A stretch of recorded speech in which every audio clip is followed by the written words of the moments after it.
Dokter Wareh, apa sih sebenarnya komunikasi efektif dan kenapa penting membahas tentang komunikasi efektif pada orang dengan depresi? Ya, ya, Dokter Ida. Jadi dalam kondisi kehidupan kita sehari-hari ya, interpersonal kita dengan orang lain saja ya, komunikasi efektif itu sangat menentukan keberhasilan kita di dalam bersosialisasi, Dokter Ida. Nah, apalagi pada kondisi khusus ya, kalau yang akan kita bahas kan kondisi khusus. Orang-orang yang sedang berada pada fase depresi, yang sedang mengalami depresi. Tentu komunikasi ini akan sangat berperan penting ya, baik di dalam memperbaiki. Jadi kalau kita mengenal tuh ada namanya komunikasi terapeutik gitu ya Dokter Ida ya. Komunikasi yang menyamankan. Jadi berkomunikasi itu bisa memunculkan rasa nyaman gitu. Pada orang depresi terjadi yang namanya distorsi kognitif.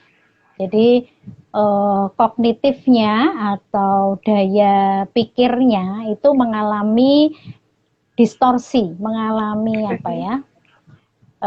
Penyimpangan ya? Penyimpangan ya, penyimpangan.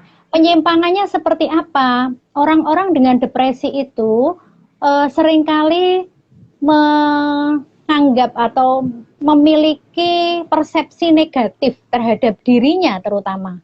Aku orang yang paling nggak mampu, aku memang nggak bisa, aku tidak seperti orang lain, ya, aku banyak salah, aku banyak dosa, aku jelek gitu. Jadi kalau kita ya orang normal mendengarnya, kadang-kadang kita merasa loh, kok bisa ya?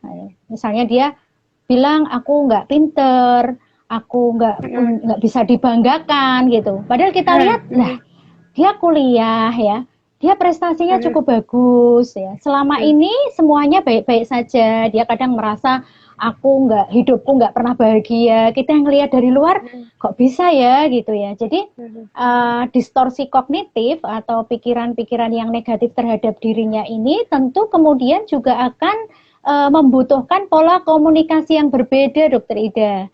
Kalau saya dengan Dokter Ida ngobrol ya untuk menyampaikan pesan, untuk saling ngobrol gitu ya, karena kita sama-sama berada dalam kondisi kognitif yang cukup baik ya, mungkin akan berbeda dengan ketika saya sedang dalam kondisi depresi dan ngobrol dengan Dokter Ida.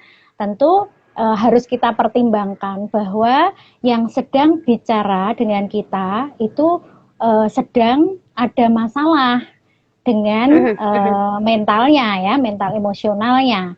Nah, salah satunya tadi dia ada distorsi kognitif.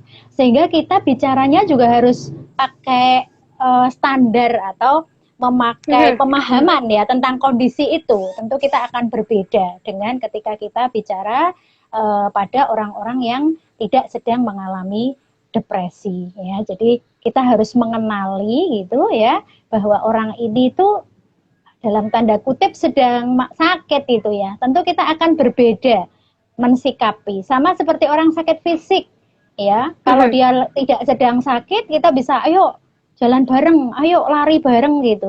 Tetapi ketika dia sedang sakit kan tentu enggak. Kita masih bisa lari tapi kita tahu dia enggak bisa lari gitu. Sehingga bangunan interaksinya kan kita juga harus memahami itu ya Dokter Ida. Jadi bagaimana kita tahu bahwa dia sedang ada masalah ya di dalam kognitifnya sehingga ini akan berpengaruh pada pola komunikasinya, penerimaannya terhadap proses komunikasi itu gitu ya. Nah, kemudian juga kita harus paham bahwa depresi ini adalah tadi Dokter Ida sampaikan, ada masalah-masalah di neurotransmitter yang kemudian tergambar di dalam perilakunya.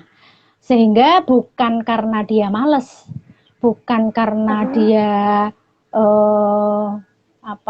cari perhatian gitu ya. Nah, bukan karena dia ngadi-hadi ya, manja gitu. Tetapi benar-benar ini dia ada sebuah proses yang menyebabkan dia menjadi seperti itu gitu ya.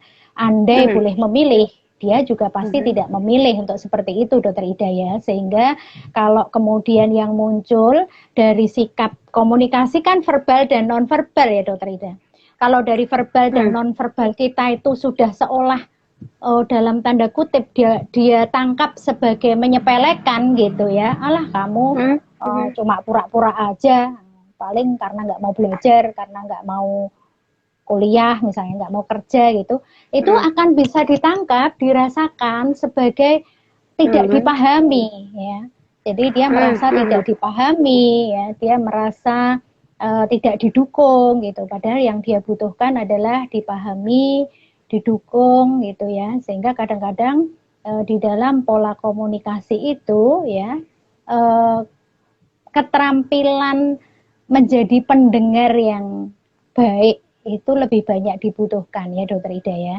Bagaimana kita bisa mendengarkan dengan empati ya, dengan verbal dan nonverbal kita.